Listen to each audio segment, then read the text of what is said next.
All right, I'm making Adam relive Jonathan's birth with me because there are huge chunks that I don't remember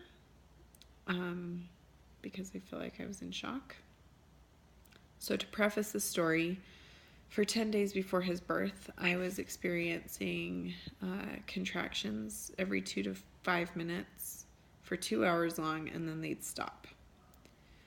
And I was going to be induced on April 15th. And Adam was very happy about that. He likes to have a schedule. He doesn't like surprises. And so Adam went to Scouts that night on April 13th, 2016.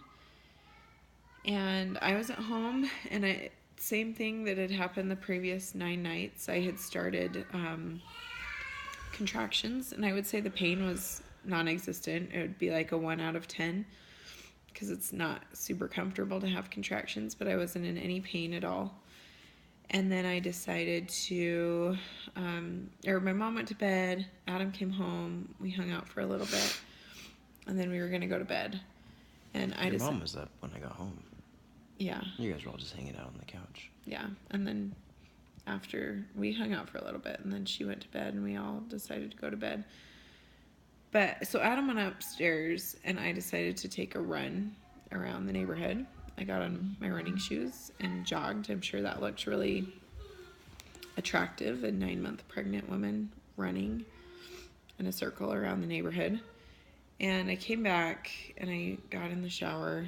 At what point did I tell you that I thought it could be that night?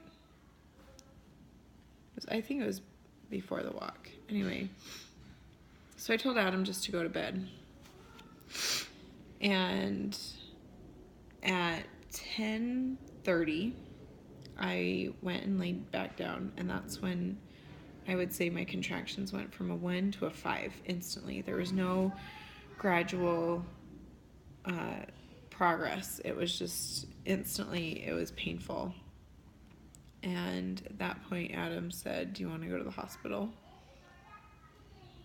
What did you say? It was like 15 minutes laying in bed.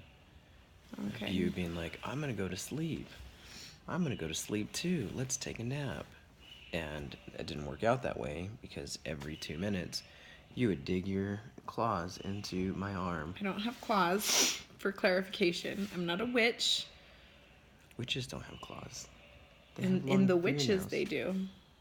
We're not a Roald Dahl book.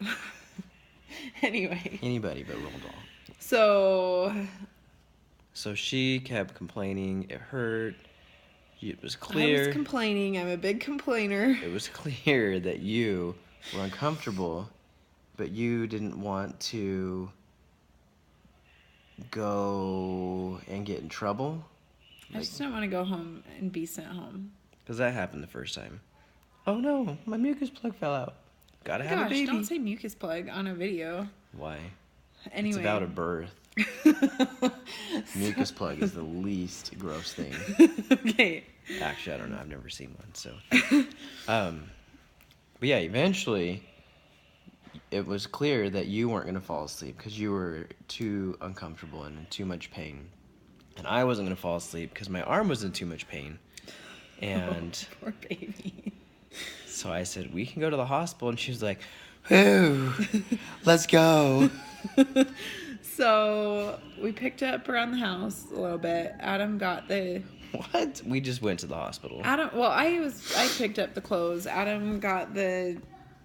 What is it called? A suitcase. Put it in the thing. We told my mom. She was in bed. And we woke her up and said, we're heading to the hospital. And we... drove. I was in really good spirits. We drove all night. I was in really good spirits, and we were just joking, and luckily we're close enough to the hospital. So, per our text messages to our family, we sent like group text messages to our family. We arrived at the hospital at 10:58, and we said, we're here. We're gonna have a baby in a couple hours. We assumed. And the last text message we got was from our sister-in-law, Lindsay, and she said, I can't wait. So at 10:58, we parked. We went through the emergency exit. That can't be right. Yeah, it's right. That's too early. That means that we were able to get out of the car and have a baby in 7 or 8 minutes. Yeah, that's what It happened. took us several minutes just to get. Look up your text messages. Remember, my phone died. Look up. It's in Google Photos. I have screenshots. So while Adam's proving himself wrong, we walked in and they said, "Oh, congratulations, you're in labor. Do you need a wheelchair?" In the ER portion, and I said, "No, I'm fine. I didn't want to be dramatic. I could walk myself." So we walked up to, or we took the elevator. I mean, I wasn't taking the stairs, but we took the. Sam's crying. He's fine. We took the elevator to the maternity, To 2nd floor. labor and delivery, 2nd floor. And I felt like a little bit of a leak. I sprung a leak. And I went into the bathroom. You're in March. Go to April 13th. I just saw a baby and I was like, what the heck? Why is there a baby there? Whose baby is that? With Sam. It's a great side dialogue. So then we. So we buzzed. They let us in. I remember Yes. that. Yeah, I do.